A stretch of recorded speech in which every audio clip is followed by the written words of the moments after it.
போலீஸ்னா முன்னாடி கெத்தா இருக்கும், கரெக்ட்டா இருப்பாங்க. இவங்க எல்லாரும் நம்மளுக்கு பாதுகாப்பு அப்படின்னு சொல்லி நெனச்சிட்டு இருந்தக்கூடிய அந்த காலம்லாம் போயி, இப்போ கஸ்டடி டெத்து, இவங்க பெரிய ரவுடிசம் பண்றாங்க அப்படி இப்படின்னு சொல்லிட்டு நம்ம மக்கள் மனசுல பதியிற வண்ணம் மாறிருச்சு. இப்போ ரீசென்ட்டா பார்த்தோம்னா, சரவணன் கிருஷ்ணவேணி அப்படின்ற ஒரு போலீஸ் தம்பதிகளுடைய பையன், சர்ஜித் எனக்கூடிய ஒரு பையன் ஒரு கொலை செஞ்சிருக்கான். அந்த கொலைக்கான காரணம் என்னன்னு பார்த்தோம்னா, ஜாதி சம்பந்தப்பட்ட ஒரு ஆணவ கொலை. கவின் எனப்படக்கூடிய சென்னையில வேலை பார்த்துட்டு இருக்கக்கூடிய ஒரு பையன். ஐடில வேலை பார்க்குறான். டிசிஎஸ்ன்ற கம்பெனில. ரூ. 1,50,000 சம்பளம் வாங்கிக்கிட்டு இருக்கக்கூடிய ஒரு பையன். இந்த பையன் கிட்டத்தட்ட ஒரு 11th ஸ்டாண்டர்ட்ல இருக்கும்போதே ஒரு பெண்ண விரும்பிட்டு இருக்கான். தூத்துக்குடியில இருக்கக்கூடிய ஒரு பெண்ண. அவங்க தூத்துக்குடியில அவங்க குடியிருக்கும்போதே, அந்த பெண்ணும் பையனும் அந்த ஸ்கூலுக்கு போகும்போது அவங்க ஒரு காதல் பண்ண ஆரம்பிச்சிருக்காங்க. அது கொஞ்சம் கொஞ்சமா டெவலப் ஆகி காலேஜ்க்கு போறாங்க. அடுத்து அவங்க அப்படியே அடுத்தடுத்து வேலைக்கு போறாங்க. அந்த கவின்ற பையன் சென்னைக்கு போய் வேலைக்கு போறாப்புல. அந்த பொண்ணு வந்து ஒரு ஆயுர்வேத டாக்டர் ஆகுறாங்க. அவங்க இதுல திருநெல்வேலியில வேலை பார்க்குறாங்க. இப்படி இருக்கும்போது இந்த சர்ஜித்தினுடைய குடும்பம் பார்த்தோம்னா, அது ஒரு தேவர் கம்யூனிட்டிய சார்ந்தது. ஒரு அப்பர் கம்யூனிட்டின்னு வச்சுக்கோங்களேன். இது கவினுடைய காதலியினுடைய கம்யூனிட்டி வந்து தேவர் கம்யூனிட்டி. கவினுடைய கம்யூனிட்டி பார்த்தோம்னா ஷெட்யூல்டு கேஸ்ட், கொஞ்சம் கீழ இருக்கக்கூடிய கம்யூனிட்டி. இவங்க 2 பேரும் காதலிச்சுட்டு இருக்காங்க. திருமணத்த பத்தி பேசுறாங்க. இப்படி இருக்கும்போது, இந்த கவினுடைய குடும்பம் வந்து குடும்பத்துக்கு தெரியுது. கவின் வந்து இந்த மாரி அந்த பொண்ண லவ் பண்றாப்ல அப்படின்னு சொல்லிட்டு.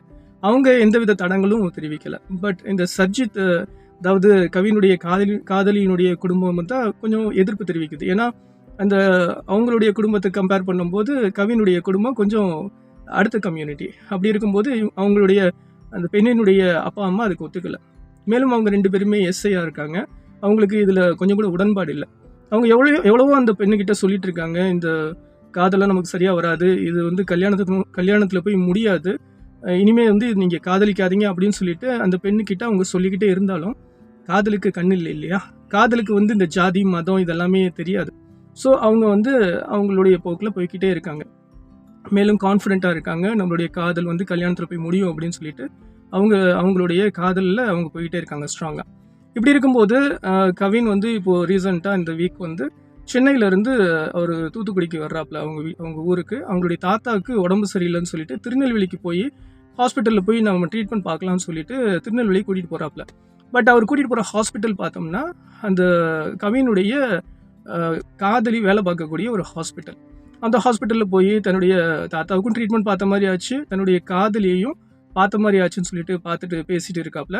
அந்த நேரம் அந்த அவருடைய காதலியோட தம்பி அங்க அந்த விஷயத்த தெரிஞ்சு பார்த்து கவினை கண்டிச்சு, உடனே கொஞ்சம் உங்ககிட்ட பேசணும் அப்படின்னு சொல்லிட்டு கவினை கூப்பிட்டுட்டு பைக்ல கூப்பிட்டுட்டு கொஞ்சம் மறைவான இடத்துக்கு கூட்டிட்டு போறாப்புல.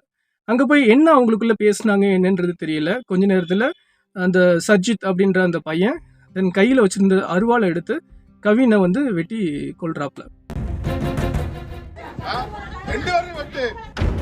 அவர் என்ன சொல்றாரு அப்படின்னா, ஜாதி வேற வேற அப்படின்னு சொல்லிட்டு என்னுடைய மகனான கவினை நீங்க கொன்னது நியாயம் கிடையாது. அப்படி நீ நியாயமா நடந்திருந்தனா, உன்னுடைய அக்காவும் வேற ஒரு ஜாதி தானே, அவளும் என்னுடைய மகனும் சேர்ந்து தானே காதலிச்சாங்க. அப்படின்னா 2 பேரையும் தானே கொண்டிருக்கணும். நீ எதுக்கு உன்னுடைய அக்காவை மட்டும் சேவ் பண்ணிக்கிட்டு என்னுடைய மகன் மட்டும் நீ கொன்றிருக்க அப்படின்னு சொல்லிட்டு அவர் ஒரு அழகான கேள்வி எழுப்பியிருந்தாரு.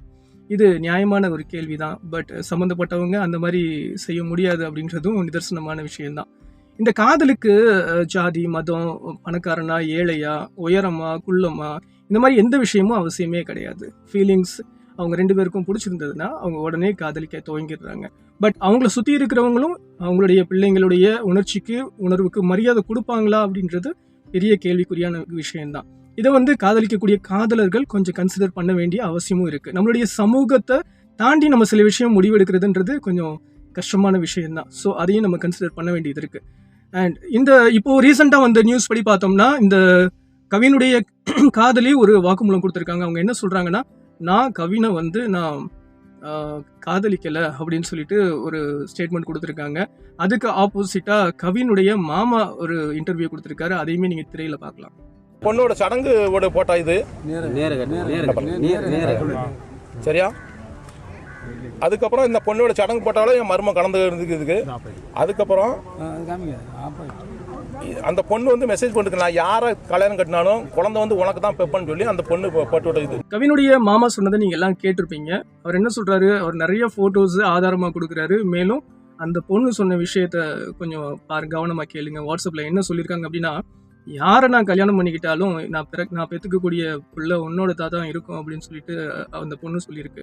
அப்போ எந்த அளவுக்கு கவினை அது விரும்பி இருக்கும் அப்படின்றது தெளிவாக தெரியுது. ஸோ இது பியூரான அதாவது ஜாதி ரீதியான ஆணவ கொலை தான். இந்த சஜித் அப்படின்ற அந்த பையனுடைய கேஸ்ட் வந்து தேவர் கம்யூனிட்டி. இந்த கவினுடைய கேஸ்ட்ன்னு பார்த்தது கொஞ்சம் பிற்படுத்தப்பட்ட கம்யூனிட்டி. அதனால தான் இந்த ஜாதி வேறுபாடான விஷயங்கள் நடந்தது.